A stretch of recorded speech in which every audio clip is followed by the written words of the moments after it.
Départ masqué pour les coureurs de la 33e édition de la montée de l'Aubisque. Avec les mesures sanitaires, les athlètes avaient obligation de se protéger. Près de 19 km sur le célèbre col du Tour de France. Des conditions automnales qui n'ont pas empêché les meilleurs de s'exprimer, à l'image du Béarnais Didier Zago, vainqueur pour la 4e fois en 1h18 minutes.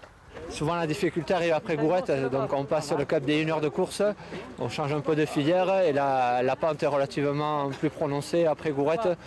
Donc voilà, l'ensemble fait que ça devient vraiment difficile et souvent la course s'est jouée après Gourette.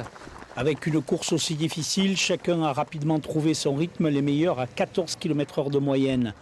Dès le premier ravitaillement aux Aubonnes, les écarts étaient faits, là aussi les mesures sanitaires étaient respectées. Avec des masques, avec des gants et une distanciation, mais enfin, bon, c'est assez malléable quand même. Au Paravalanche de Gourette, les favoris ont trouvé leur place. Cette année, la montée de l'Aubisque, c'est 300 coureurs sur la route. Les autres ont choisi le chemin à travers la montagne pour le trail. L'objectif est à 1709 mètres, une arrivée dans la brume et une température sous les 10 degrés. Mais la satisfaction de finir est la plus forte.